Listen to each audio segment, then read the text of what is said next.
Together, no, both look in here, Chris. That's lovely. Many people in the industry gave very clear warnings about the additional obstructions that there would be post-Brexit. And it was solvable. It was solvable by having the right measures in place in the deal. So this isn't actually a Brexit versus Remain argument. This is just a good Brexit deal versus bad Brexit deal argument. And what all musicians contend now is that the deal is bad for musicians. It puts up administrative barriers. It creates costs that musicians don't need. And those two things will mean that promoters abroad are less likely to hire British musicians because it's painful for the promoter and it's painful for the musician. So it reduces opportunity, it reduces the ability for musicians to find work, to finance themselves and to build their careers. And nobody wins because European musicians can't come to the UK. So there are other rising stars out there in Europe who many in the UK would love to hear, who will find it harder to come on tour as well. So it seems like it's a lose-lose for everybody. And we don't really understand why the government didn't push hard on this issue. It's entirely feasible that at the start of a negotiation, the UK and the EU would have slightly different positions and slightly different solutions in mind.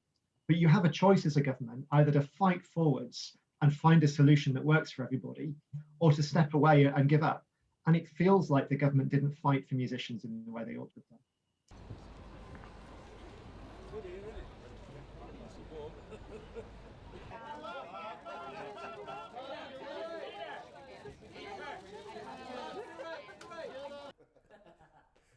No, we don't need Nero, we're fine. For music, it's not just the economic power that the music industry brings. The music industry is part of what makes Britain stand tall on the global scale, on the global stage. Some of our musicians have been the most successful in the world. I heard a stat the other day that said 1 in 10, I think it was 1 in 10 releases in the world are British. Yeah, so the British music industry really helps Britain punch above its weight in the global world. It raises our country's status. So the economic plus the status, plus the fact that virtually everybody in the UK, virtually everybody who puts a vote into a ballot box loves music and wants to see musicians thrive. I do not understand why the government wouldn't want to find a way to support the music industry through the Brexit deal. Brian, contact AP. Ian, straight ahead, please.